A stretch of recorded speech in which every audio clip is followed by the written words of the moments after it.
for the Pledge of Allegiance.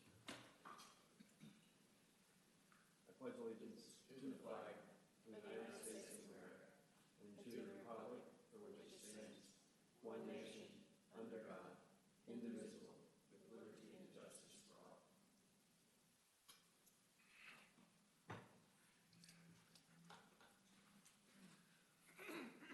All right, thank you for joining us this evening. This is a regular scheduled meeting of the City of Milton Planning Commission. I'm Paul Moore, chairperson. This is a 7-member commission appointed by the City of Milton Mayor and City Council, created for the purpose of holding public hearings and making recommendations on rezonings, use permits, concurrent variance applications, comprehensive land use plan, the plan map, and other related plans and amendments to the zoning ordinance. I'd like to introduce the members of the Planning Commission this evening. To my left is Samit Shah, Fred Edwards, Heather Sparks, and to my right, I'm Paul Moore. To my right, Mark Bittner and Ron Gilbert. Please let the record show that Chris Doty is not present this evening. This evening, the petitions will be heard in the sequence listed on the posted agenda. I'd like to acquaint you with some of the rules and procedures conducting this meeting. The applicant and all those speaking in support of an application will be allowed a total of 10 minutes to present the petition. The applicant may choose to save some of the time for rebuttal following the presentation by the opposition.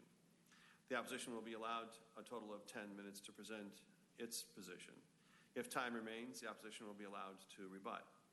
Since the burden of proof is upon the applicant will be allowed to make closing remarks provided time remains with the allotted time. The staff of the Community Development Department will be keeping track of time and will inform you periodically of the remaining time for your presentation. Each speaker must fill out a speaker card before speaking and leave it with a staff member of the Community Development Department. All speakers must identify themselves by name, address, and organization, if applicable, before beginning their presentation.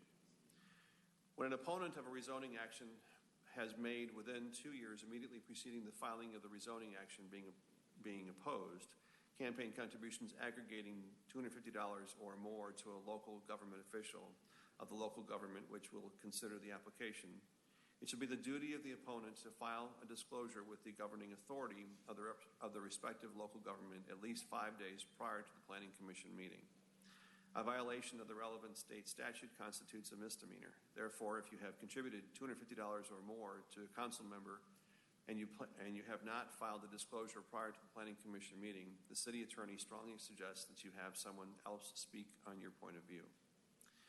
Each application has been properly filed with the Department of Community Development. Signs have been posted on each site.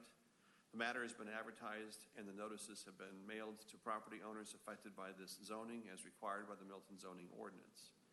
The Planning Commission's recommendations will be forwarded to the City of Milton Mayor and City Council for final disposition.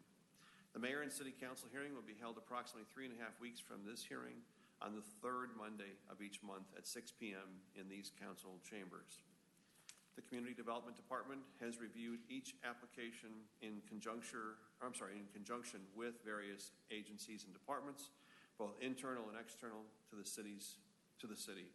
Staff's recommendations, findings, and conclusions are here before us in written form, which has been made available to all petitioners and to the public. Demonstration of any sort within the chamber is prohibited, so please refrain from any applause, dialogue with the person speaking, or outbursts. Please turn off all cell phones or place them on silent. All remarks will be addressed by the Planning Commission. Please show the same respect to the person speaking that you will expect to receive yourself. In addition, the applicant shall not submit material to the Planning Commission during the meeting unless requested to do so by the Commission. All material that you wish to be viewed by the Commission in consideration of your application should be submitted to the staff of the Community Development Department to be included in the normal distribution of packages to the Commission. Finally, to the applicant, if your petition is deferred in accordance with the Milton Zoning Ordinance, you are required to update or obtain a new sign for reposting. Failure to update or repost will result in further delay, and there are no exceptions. So at this point, to begin the meeting is public comment. So if there's anyone in the audience this evening who is here to speak on an item that is not on the agenda, this is the opportunity to do so. Is there anyone here to speak on an item not on the agenda? I don't have any Okay, I will close public comment. So the first item on our agenda this evening is to approve the action minutes of January 24th, 2018 Planning Commission meeting. May I have a motion? Motion to approve the minutes from the January 24th, 2018 meeting. May I have a second? Second. Any discussion? All in favor signify by saying aye. Aye. Any opposed? Okay, thank you. So that brings us to the first item on the agenda this evening. Robin, if you would please sound the item. Yes, the first item is RZ 1801, 2915 Webb Road by Piedmont Atlantic Capital, LLC, to rezone from T4 open to T5 to develop a 105,170 square foot self-storage facility on 3.39 acres. Since the application, the applicant has submitted a revised legal description on February 12th with a 3.286 acres and requesting 103,509 square feet for storage. So let me get a second to get it up. There. Yes. All set? Okay. Yep, we're good. All right. Good evening, Mr. Chairman and members of the Planning Commission. As Robin mentioned, this is an application located at 2915 Webb Road. And it is right next to the existing assisted living facility on the corner of Webb and Route 9. Okay. This is the site outlined in red. You can see the assisted living is just to the east. This is the current zoning, which is T4 open. And the future land use map shows this area to allow uses and the densities within the T4 open zone. This is the site plan submitted on December 27th, and then this is the revised one that we received on February the 12th. This is an elevation of the proposed self-storage. It was designed to be compatible, working off of the assisted living next door to it, as well as to other buildings within the area. And the idea was to break down the bulk with different vertical lines to make it look more like almost like a townhouse development than a bulk storage building. And I have to put a plug in for Bob. We have Bob to thank for this. So, the subject site contains 3.339 acres developed with an office converted from a single-family residence. There is also a stream that runs north to south along the western portion of the site. It is located on the south side of Webb Road, west of Brickmont Assisted Living Facility. The site is located within the T4 open designation of the City of Milton 2035 Comprehensive Plan Map, adopted on October 17, 2016. The applicant is requesting an infill rezoning from T4 open to T5 to develop a 103,509 square foot self-storage facility within the Deerfield Form-Based Code area. Based on the applicant's revised site plan submitted to the Community Development Department on February 12th, staff offers the following considerations. We did look at the development standards based on the proposed T5 zone, which is what they would like to rezone into, and we did assess that they did meet the development standards for the T5 zone. In terms of public frontages and buffers, the Deerfield Form-Based Code requires that along Webb Road, a minimum of 28 feet is required for curbs, walkways, planters, and landscape. The site plan indicates compliance with a 5-foot landscape strip, a 10-foot sidewalk, and curb. This is in compliance. The site contains a perennial stream that runs south to north, which requires a 50-foot understory buffer and a 25-foot non-impervious setback from the bank of the stream. It is located in the western portion of the site, and the site plan shows compliance with the requirements. Staff notes that there are pervious pavers for a portion of the parking spaces to meet these requirements for a portion of the non-impervious setback. Other considerations. The applicant is requesting to rezone from T4 open to T5. Below is a chart comparing the by right and additional transfer development rights that are allowed for each transect zone. And essentially, if you look at the T5 row at the bottom, you'll see that by right, there, under the T5, they would be allowed 9 units representing 66,541 square feet. And then using additional TDRs, which is an additional 5 units would be allowed, which they would have to purchase. They would be allowed an additional 36,767 square feet. That totals 14 units, and with a maximum allowed density of 103,508. And the height in the T5, which is different than the T4, goes from 3 stories in the T4 to 4 stories in the T5. The applicant has been working closely with the city architect to design the building to be in keeping with the Deerfield Form-Based Code, as well as the surrounding developments. In addition, the proposed development and associated site plan indicates compliance with the Deerfield Form-Based Code, infill regulating plan requirements. Environmental site analysis. The environmental site analysis report is sufficient and satisfies the requirements of Section 64-2126. Arborist comments. Based on the tree survey provided by the applicant, the tree density is met from the undeveloped portion of the site. The recompense required is as follows. It will be $9,000. And these comments are based on the previous tree preservation ordinance. He was grandfathered into the previous ordinance. The fire marshal has reviewed it, and the site plan meets fire requirements. In terms of transportation, the thresholds for turn lanes are 300 daily left turns in, and 200 daily right turns in. The daily distributions are based on 50% entering and 50% exiting trips. And they do meet those requirements. There was a CZIM, a Community Zoning Information Meeting, held on January 23rd.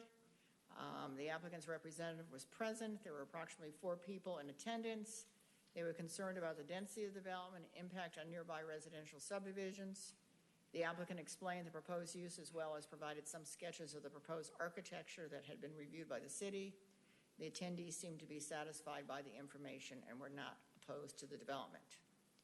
In addition, there was a public participation report that the applicant held on February 13th.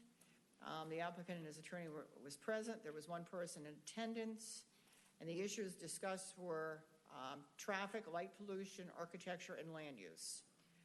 The applicant explained that there would be, on average, no more than 4 tenants at a time on the property. Lighting would be in compliance with the city code. The design of the building was worked out in conjunction with the city architect, and the proposed use was already permitted for this property.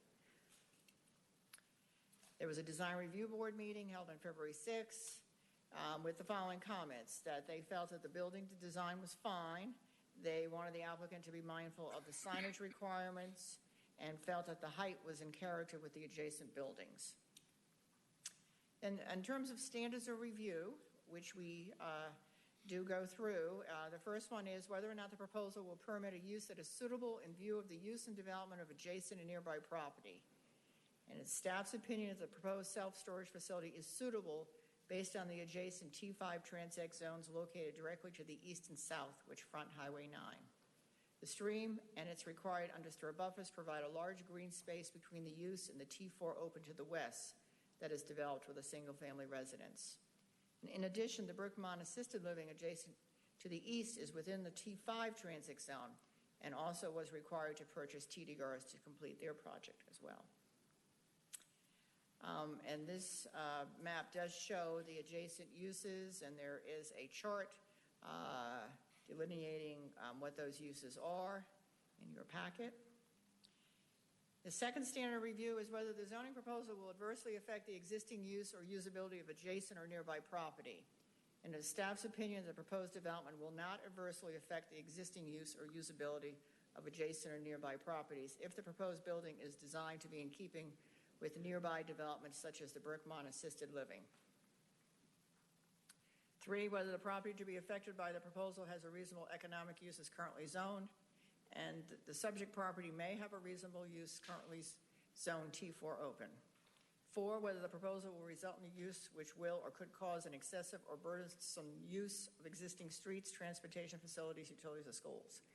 It is staff's opinion that the proposal may not cause a burden on existing streets, transportation facilities, utilities, and schools if approved. This is based on the 18 daily trips per day for this use. 5, whether the proposal is in conformity with the policies and intent of the land use plan. The City of Milton 2035 Comprehensive Land Use Plan and Map calls for this site to be T4 open. Therefore, it is inconsistent with the comp plan. However, it is consistent with the following plan policy: that we support appropriate residential and non-residential infill development and redevelopment in ways that complement surrounding areas. This is basically, it's the same chart that I went through with you in terms of what's allowed on the T5, the units by right, and then the additional units with the TDR acquisition, which allows, as I mentioned, a maximum density of 105,508 square feet. 6, whether there are other existing or changed conditions affecting the use and development of the property which give supporting grounds for either approval or disapproval of this proposal. The proposed development is inconsistent with the plan map recommendation of T4 open. It is staff's opinion that based on the fact that there are T5 developments to the south and east of the property, which is consistent with the proposed development. If the proposed development is approved, additional low-density property zone AG1 will be preserved by the purchase of transfer of development rights. Based on the above reasons, staff recommends approval conditional of RZ 18-01 to the T5 transect zone. Whether the zoning proposal will permit a use that can be considered environmentally adverse to the natural resources, environment, and citizens of the City of Milton. Based on the fact that there's only one specimen tree to be replaced and the stream buffer provides additional open space and vegetation, the proposed zoning should not be environmentally adverse to the natural resources, environment, and citizens of the City of Milton. Conclusion: it is staff's recommendation that RZ 18-01 be approved conditional from T4 open to T5 based on the fact that there is T5 directly to the south and east and the stream buffer provides transition to the T4 open to the west. In addition, the proposed architecture is consistent with the size and scale of nearby and adjacent developments. Recommended conditions: if this petition is approved by the Mayor and City Council, the rezoning of property located, is that right, on Hopewell Road? Is that a typo? Located on Webb Road should be approved for T5 transect zone conditional, subject to the owner's agreement to the following enumerated conditions. Where these conditions conflict with the stipulations and offerings contained in the letter of intent, these conditions shall supersede, unless specifically stipulated by the Mayor and City Council. 1, to the owner's agreement to restrict the use of the subject property as follows: to a self-storage facility, and that B, no more than 103,508 square feet at a maximum density of 14 units per acre, whichever is less, based on the total acreage zoned. 2, to the owner's agreement to abide by the following: A, to the revised site plan received by the Community Development Department on February 12, 2018. 3, to the owner's agreement to the following site development considerations: A, architecture shall be consistent or similar in design with elevation A below and approved by the City of Milton Design Review Board. To the owner's agreement to abide by the following requirements, dedication, and improvements: A, all necessary right-of-way and easements for the proposed future construction of the Milton Trail along entire property frontage of Webb Road, or construct a 10-foot wide concrete trail as part of development with right-of-way no less than 1 foot behind back of trail. B, all necessary right-of-way and easements for the future construction of turn lanes, even if turn lanes are not warranted. Provide median in place of gore areas created by left turn lane on Webb Road as required and approved by Milton Department of Public Works. Buildings or structures shall be no closer than 50 feet from the center line of Webb Road. And then finally, to the owner's agreement to abide by a stormwater management concept plan shall be submitted and approved by Milton Public Works Department prior to submission of land disturbance application. And that is my presentation, Mr. Chairman. Great, thanks. Thanks, Kathy. So at this time, it's the applicant's opportunity to present. Mr. Ethan Underwood for the applicant.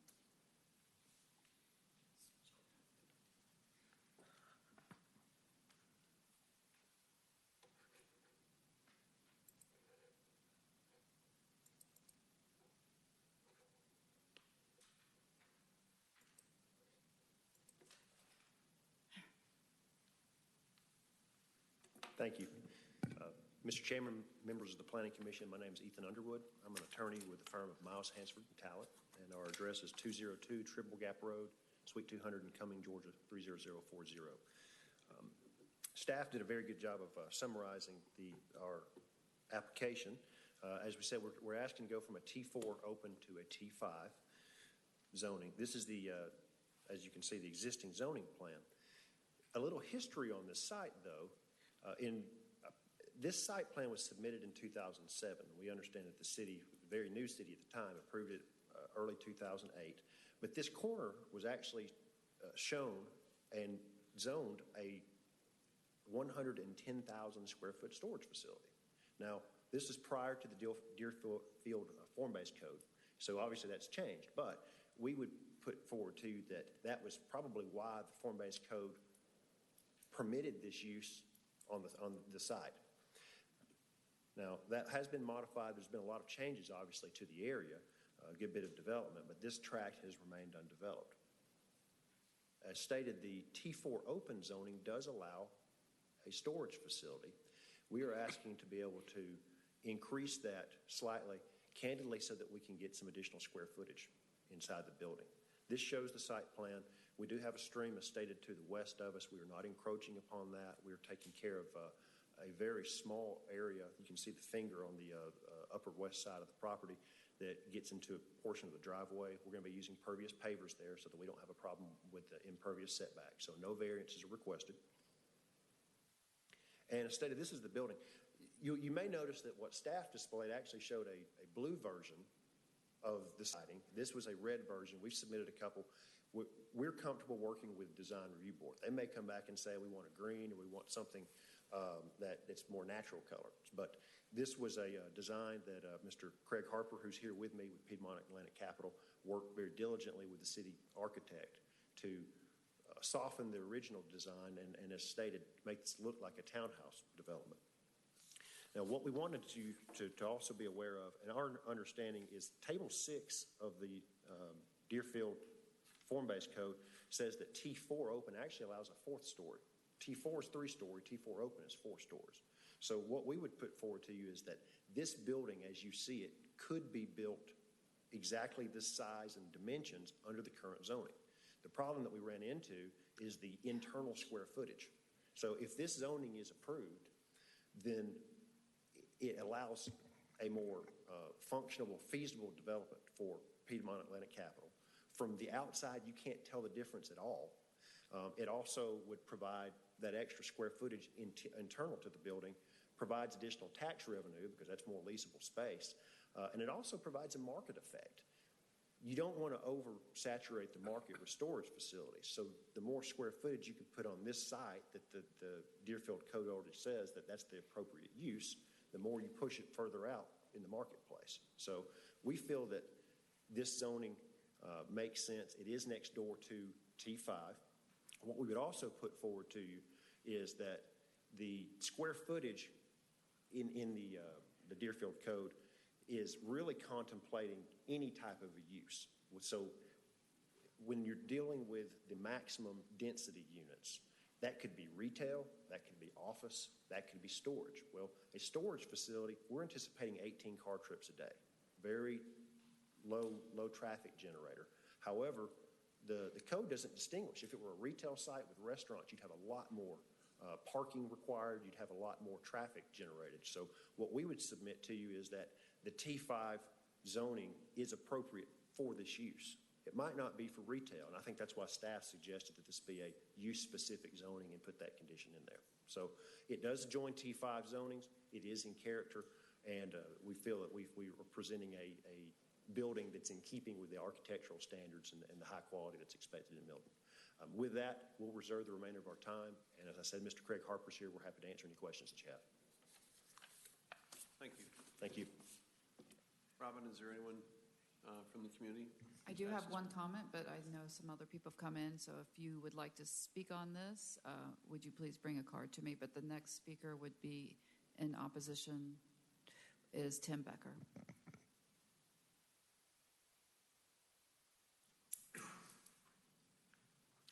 Tim Becker, 15625 Canterbury Chase. I'm not actually speaking in opposition. I'm not for or against this. I don't have a strong opinion, as I've not studied the issue enough. My only concern is that we ensure that the conditions are such that if we're going to increase the zoning or change the zoning from T4 to T5, that it can only be developed as a self-storage facility and not anything else. And I think I heard that in staff's comments, but that's the only thing that I'm concerned about, because we know with residential rezonings, we have had some issues. Sometimes the minimum conditions are set too low, and when the second builder comes in, we get a different and generally lower quality product. So I just want to make sure that that's absolutely nailed down, that under T5, this can only be a self-storage facility. Thank you. Mr. Becker, maybe I missed it. Did you say your address for the record? I think I did. 15625 Canterbury Chase. Thank you very much. All right, Robin, any additional? Is there anything else? No, there's no other comments, sorry. Okay. Questions for, actually, let me move to close public comment. May I have a second? Second. All right. Any opposed? So public comment is closed. Questions for staff or Kathy, additional comments? I had a question about, can you just clarify, so for T4 open, is the maximum height 3 stories or 4 stories? We- In the presentation, you had 3 stories. Yes, you're right, and I It was just a asked Robin. mistake, so it's 4 stories. T4 is 3 stories, but T4 open is 4 stories, so the applicant is correct. And that's the maximum height. Correct. Thank you. Smeet, any more questions? Well, I mean, just in terms of, I just want to make sure I knew where this was. So there's the assisted living, this potential location, and then next door to that, there's a Montessori school, or there's a school or something? Is that right? There's like a couple little of residential, I think. Would be on the other side. Right, would be Other on the other side. side. And then there's the new That new housing development. housing development. That's Kinsey. right, that John Whelan Pulte actually is doing. Yeah. So that school is still there next door? Yes, yeah, the school. There, It's- yes. It's just a little house. But there's a couple parcels in between the school and this that haven't been developed. Our current AG1, Robin, or what are they? No, that's all classified there? form-based code right So it's, there, yeah. and I believe it's T4 open. Are they currently occupied? I couldn't answer that, I don't know. Couldn't tell either. But there's one for sale that I know. Rob, TDR guy. Where's it? Oh, there he is. Yeah, he lives on one of those. He has an office in one of those properties. Well, that's for the subject site, yes. Yes.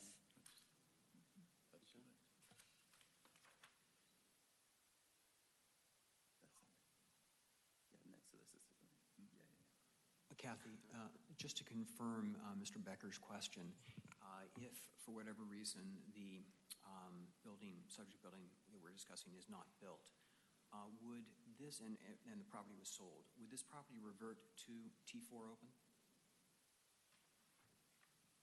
Well, No, it's a rezoning, so it would Yes. stay at T5 with these conditions, so.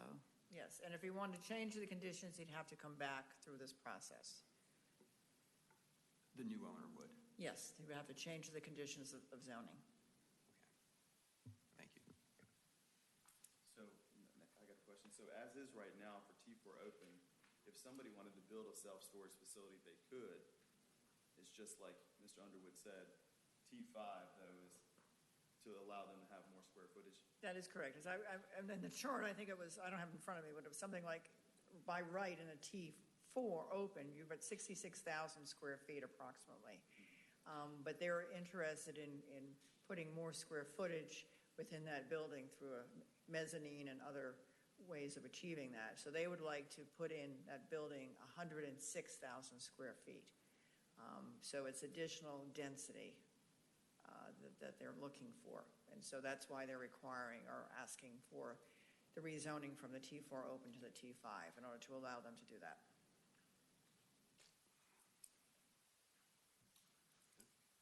Fred, any questions? Not right now. Heather? I had a quick question. According to the chart, the maximum square footage with the TDRs for the T5 zoning is 103,508. And they're asking for 103,509, which is slightly larger. So I would just ask for staff to look at that if this is approved. Make sure they're not exceeding the maximum allowable square footage. Yes. Thank you. I do have, Kathy, on that same page, page 9 of 18, under environmental site analysis, there's a misspelling. Next to the last line, specimen tress as defined. Thank you for bringing it to our attention. We'll make that correction. I didn't want to let myself. I didn't want you to disappoint us. No, no. Thank you. We purposely did that to see if. Thank you that I read it. Thank you. I did have a couple other questions. Can you tell us a little bit about them being grandfathered into the previous tree ordinance? Well, when the submission came in, we hadn't approved the new tree ordinance, which has just recently been approved. So they were grandfathered in. Okay. Yes. that's Thank why. you very much Yeah. for that. And then just looking at the site plan, there is the stream and the pervious pavers are the only, I guess, potential encroachment into the buffers, but that's acceptable by the stormwater, I guess, regulations. Yeah, so that last 25 foot is the non-impervious, so you can disturb it, but it just has to be pervious, so that's why they've proposed to have pervious pavers to. Okay. Yeah. All right. Great. And then the remainder of that area I see is the stormwater facility. So that kind of provides an additional buffer to the properties to the south and to the west for Right. any additional square footage. All right. Thank you. I just had a question. So all the loading and unloading will kind of be in the back out of sight of the main road? Yeah, that is my understanding, but perhaps the applicant or his attorney can respond to that. Yes, Mr. Bittner. This is actually a unique design that we like. I've represented several storage facilities, but this is the only builder who actually has an internal loading bay. Let's see if I can pull up the site plan. You can see the square that's in the middle. Okay. Not only is all the loading facility in the parking area behind the building, but the square in the middle actually has trucks. They back into the building and they can lower the door, so you're not hearing noise and people beating and banging with trucks. You can use the mouse to point if you'd like. Oh, perfect. Okay. There you go. Thank you.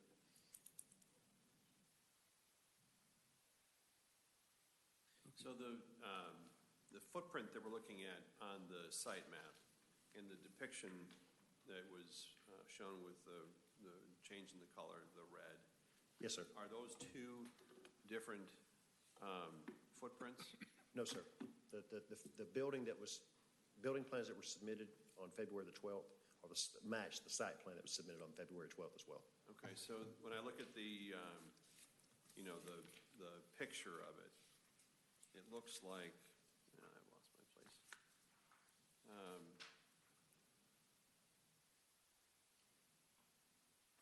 Where it looks like if I look at the picture compared to the site map, it looks like the office area is in the middle of the first floor on the 90-degree to Webb Road. Is that correct? Yes. You're correct, and you may be noticing the distinction between the artist rendering and the site plan. The footprint matches, but as you can see, there'll be some entry doors that are in some locations that are a little bit different than shown in the rendering. This is really just designed for an architectural exhibit. Well, but It's like we timed Yeah, out. I think it went out. I'm trying to figure out what. saying that we can expect something similar. Yes, that's correct. And from Webb Road, it's actually going to be cut into the hill. So actually from Webb Road, you'll be seeing what looks like 2 stories with a roof with dormers. Dormers will be the 3rd story. From the back side will be where the 4-story facility is. There you And is the footprint on, as a result of the slope on the first floor, going to be smaller than the footprint of each of the floors above that? Or are you going to carve into the hill to create the same footprint from front to back? It's going to be carved into the hill. I may let Mr. Harper, he can give you some more details about the internal aspects of the design. My name is Craig Harper. I'm the principal of the company, and my address is 2135 Fairfax Drive, Alpharetta, Georgia. To answer your question, once we got into grading the site, we noticed that we had to rework the entrances, and so we did have to move the office to the location shown on the site plan. But other than that, the building rendering will not vary. And to answer your other question, the front part of one level of the building will qualify as a basement, meaning that two sides, the side next to Webb Road and the side next to the senior care facility, will be underground. Okay, thank you. It's just an office. I know sometimes like self-storages have a residence or somebody stays on site all the time. No, we don't do that. Just an office? No, just an office. Okay. No residence at all. Okay, thank you. And what are the hours that the office will be open? Have you determined that at this point? Generally, it's from 9 to 6, typical office hours, but the facility may be open a little bit earlier than that and a little bit later than that. But it's not considered a 24-hour? It is not 24 hours, no. And what about access to the loading bay area? Is that like some of the other storage facilities that are more recent construction where you've got a PIN code, you know who is there, who's come and gone when they're That is correct. accessing? There'll be two areas we have to enter a PIN code. One is, you see the back is gated. We wanted to do that for extra security. So there'll be a PIN code to get into the gated area, into the back, and there'll be another PIN code. We actually have very large roll-up doors there. You can use this and point. Oh, thank you. Yeah, we have an access area right here. You see there's a gate and a perimeter fence around that entire area. And then there are two very large roll-up doors here, and you would enter a PIN code there after hours. If those doors are open, then there's another PIN code here to access into the building itself. Okay. A lot of security. And no gating at the actual entrance to the site coming off of Webb Road? You don't actually reach a point of restriction until you get to that first gate that you pointed out at the island? That's correct. There's no gating in the front at all. Okay. Thank you. Any other questions for staff or the applicant? I've got some more if you guys don't. No. I did have one, Paul. Over there, you have on the right of the plan a proposed 6-foot height retaining wall. Is there a purpose for that retaining wall? Are you speaking in the rear of the property here? Along Webb Yes, Road? down in the, yes, right, Right here? yes. Yes, there is a purpose for that. That's falling off. The property is falling off pretty dramatically. We need that to retain the fall off there so we can actually access the building. And is that same, there's a retaining wall along Webb Road as well? Is that because of the structure of the building? Or is that actually not part of the building? That's the same thing. We've got to deal with the fall off that's running along Webb Road there, the transition. So in the picture that we've seen as a rendering of what the site may look like, is that retaining wall along Webb Road what I'm seeing there? Yes, I believe so. It appears to have greenery on top of that? Yeah, you need to, let's see, I'm not sure which way. There it is, okay. That's correct. Above the depicted vehicle, the greenery, that's the retaining wall? That is the retaining wall. Okay. Okay, thank you.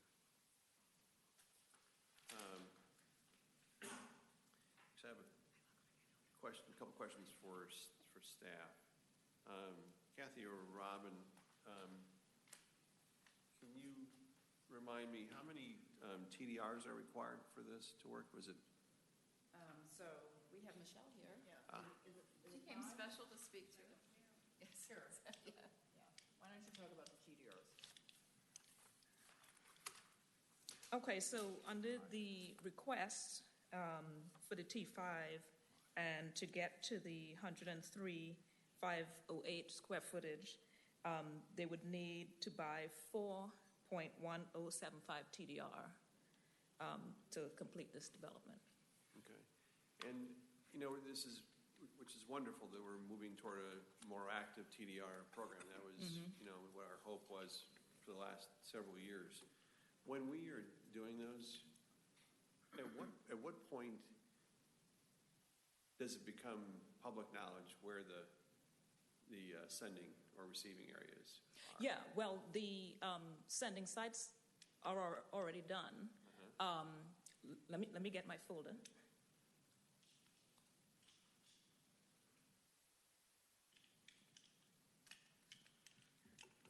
Okay, so at the moment, we have 3 sending sites that have been approved by council, and it totals 21.7 acres. It's already been conserved. The easements are already on the property. Of course, there has been some transactions with other development, so remaining we have about, well, not we, but a person who has the TDR, we have about 11 TDR available. So the sites that they're coming from, if you want the addresses, it's 13235 Arnold Mill Road. Arnold Mill Road. 13265 Bethany Road. And also 15144 Taylor Road. Those are the parcels that are in TDR at the moment. And we also have others that may come, but can't speak on those until they happen. So.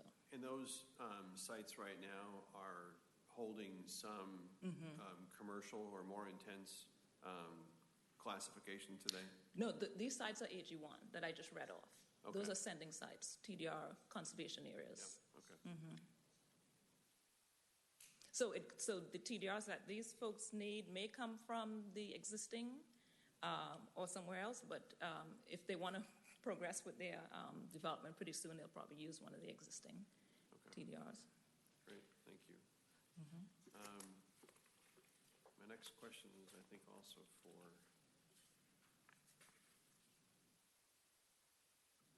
staff. That has to do with in the measures that we make under well, it's on page looks like page 14 on number 4, whether the proposal will result in a use which will or could cause an excessive or burdensome use of existing streets, transportation facilities, and utilities or schools. Now, Sorry, I didn't hear you. Which page? it's page 14, Okay, that's right. number 4. Okay.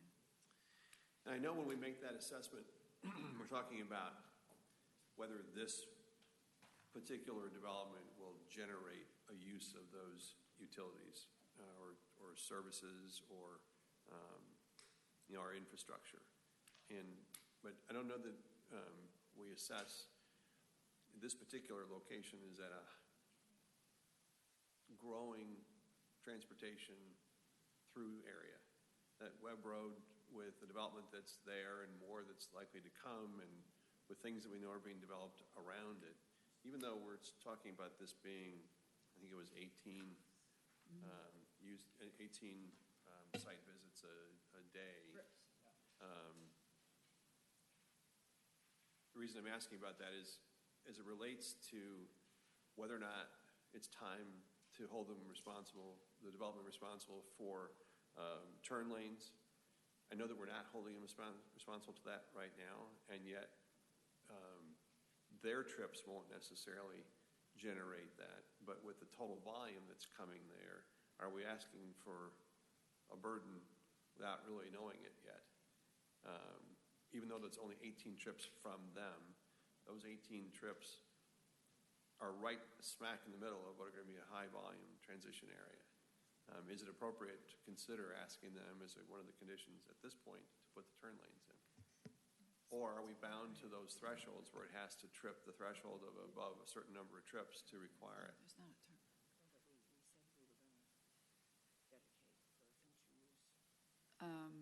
So let me just double check what the Sarah required. I don't want to, Let's see.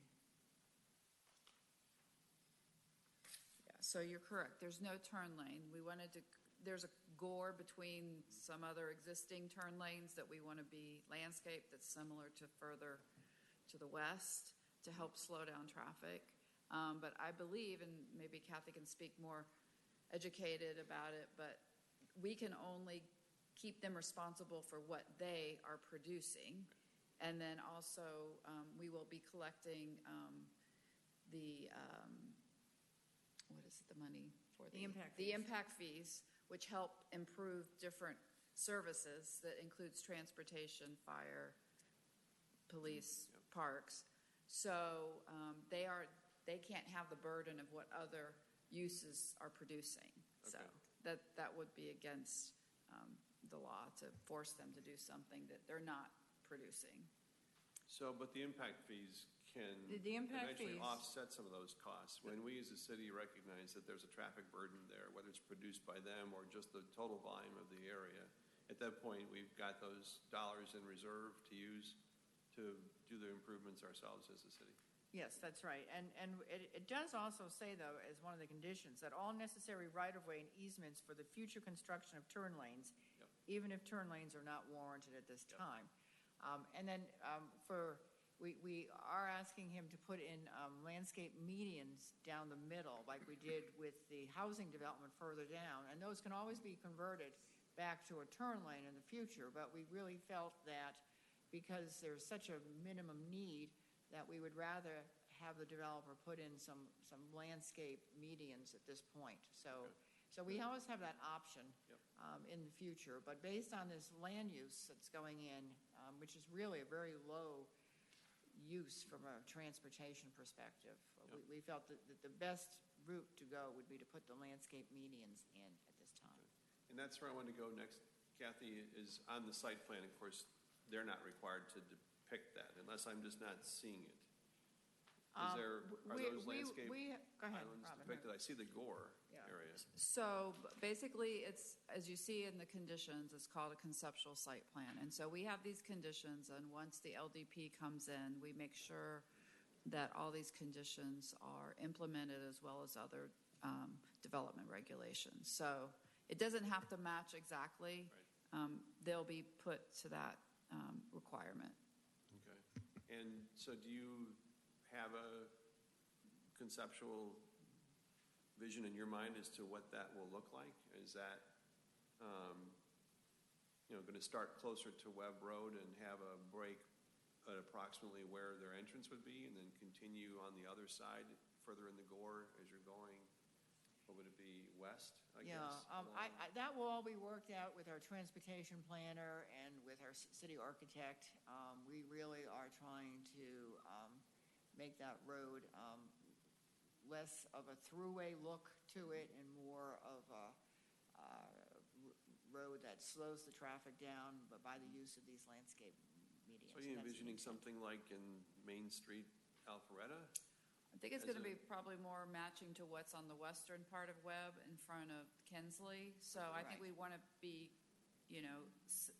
substantially consistent with that. So I wouldn't, because it's fairly, the North Main, South Main is pretty sophisticated and very built up. So no, it wouldn't be quite that much.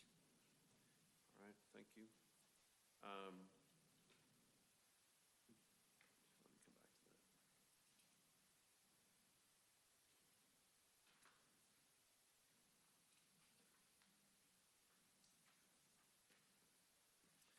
So last question I've got is actually for the applicant. Yeah, and I think I may have misunderstood what Mr. Underwood was actually saying. When you were talking about the footprint and what the maximum allowable areas were? Yes. Between the T4 open and the T5. We talked about the footprint, and I thought I understood you to say that it would allow for more in the T4 open, and then you stopped and changed the topic, and you went on. You're not asking for any more, proposing there would be any more. Your application is for the 103,508, correct? Correct. And that will be the maximum you're asking That's for. correct. I guess the point I was trying to make was the outside of the building will look identical, or at least it will be of a size that could be built in the T4 open now. We're just asking to be able to have more internal square footage. And Mr. Harper asked me to distinguish that approximately, 70,000 square feet of that will be leasable. The rest of it will be hallways, elevators, office places that are not leasable square footage. Okay, that's the area that I was actually, where my confusion came from. But Okay. Thank you for clarifying. Sure. So the last question I've got relates to square footage as well. I recognize that there's a land value associated with this, and there's a certain yield you have to get based on what the business production will be from what you are able to build. Sure. If mayor and council were not going to approve this, would you simply choose to build a smaller facility that would fit in with the current zoning allowances on the T4? I'll answer that. Yeah. No. Okay. But I think it's really important to stress that while it is 103,000 square feet, we're only able to utilize approximately 74,000 square feet of that. So we have about a 30% loss factor for the internals of the building. And at the T4 open amount of square footage for this site at 64,000, that would only leave us about 43,000 square feet of net rentable square feet, and it's not viable. Anybody else? Any more questions? Exhausted mind. Thank you. Thank you. Thank you.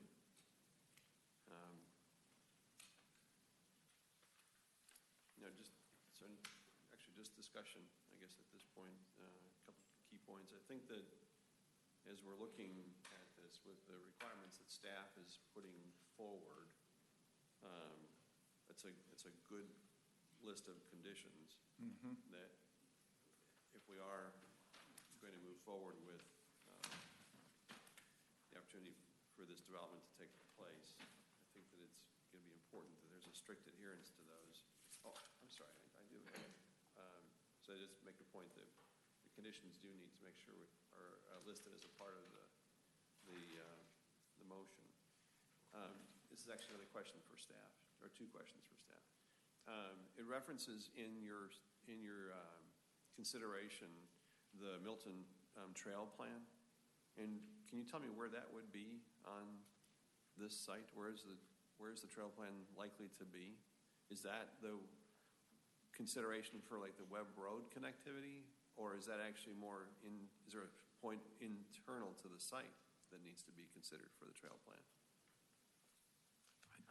It's usually along the sidewalk. Okay. Yeah. And this has a 10-foot sidewalk as well as the assisted So that's living. what you, in that reference, you're Yeah, referring to? that's the trail. That's the trail. Yeah, in this Okay. area, it's more urban, so it's a 10-foot Yep. sidewalk. I just wanted to make sure there wasn't something else that needed to be contemplated internal to the site.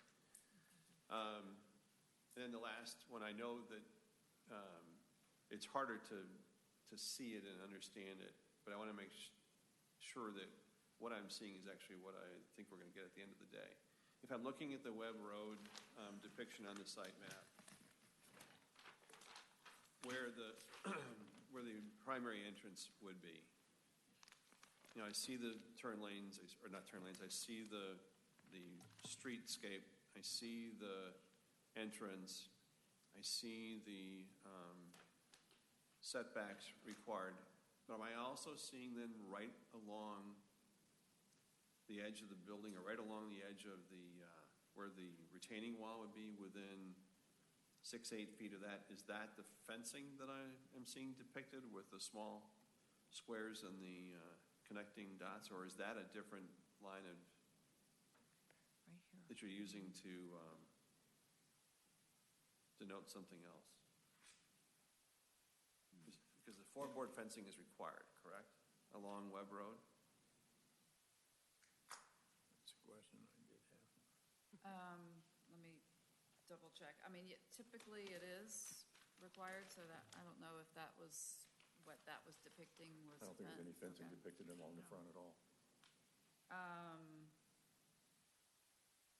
I can double check on that, but whatever is required, we would make them develop it, and if they couldn't, then they'd have to ask for a warrant not to do it, but that all gets worked out through the land disturbance permit. So I think on Webb Road, it would be required. And I just wanted to make sure that, I can just double check. I believe it is, so let me, Doesn't that look like it's drawn in there? well, see, I don't know, Fred, because if you look at it, I can't tell because just of the other I'm just- lines, like where the the cross marks are at the point of the Right. entrance, you kind of lose whether or not that's actually still depicted there. And it continues down, to the left of the Yeah, it goes property, up. outside the area that's being I had the question, considered. but then I looked at it and I did assume that that was the four-board fence all the way along.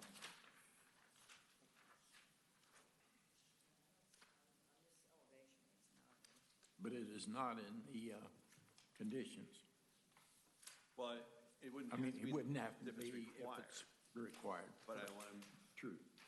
just want to make sure that we're not overlooking that.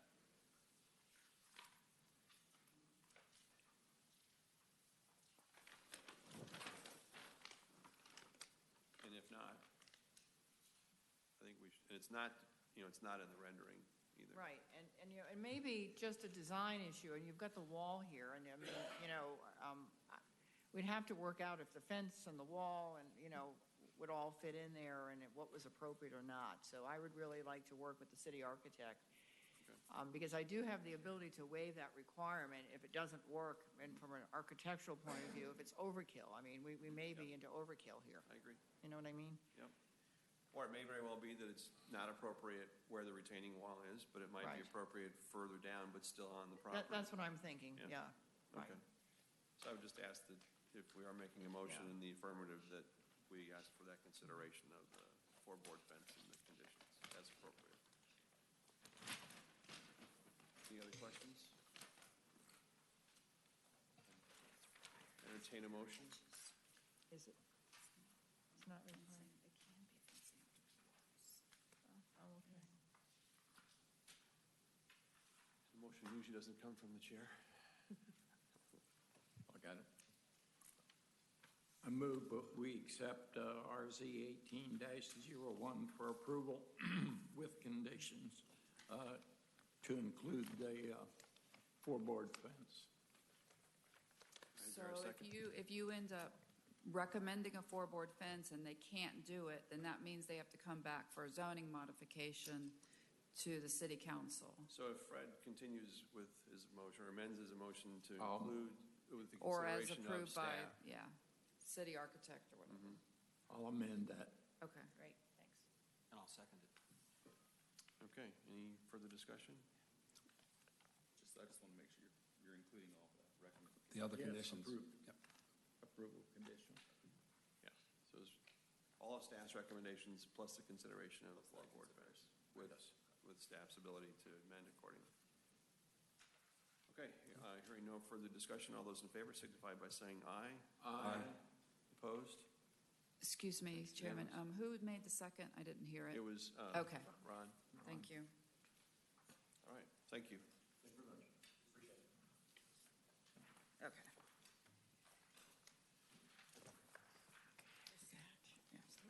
I actually have that one, I just didn't have this one, sorry. Okay. And the next item is RZ 18-06, U 1801, VC 1801, 3505 Bethany Bend by Wisderium LLC to rezone from ONI to ONI, a use permit for a private school to increase the size of the existing school from 6,000 square feet to 9,500 square feet, and the number of students from 150 to 220, and a concurrent variance to delete the landscape strip from 20 feet to 0 feet where the existing turnaround is located on 2.89 acres. So I'll get you. You'll have to come up and, I was doing well. Oh, all right.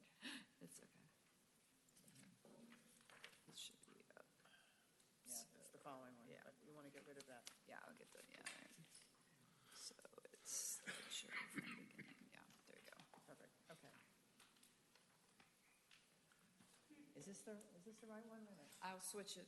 Just give me a second. This is not the right one. I'll put it on. All right, just, I must have went back to the. yeah, I did.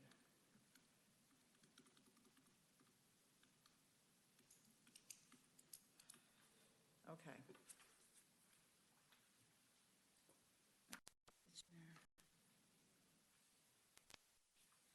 Can I get it to the right one? All set? Okay.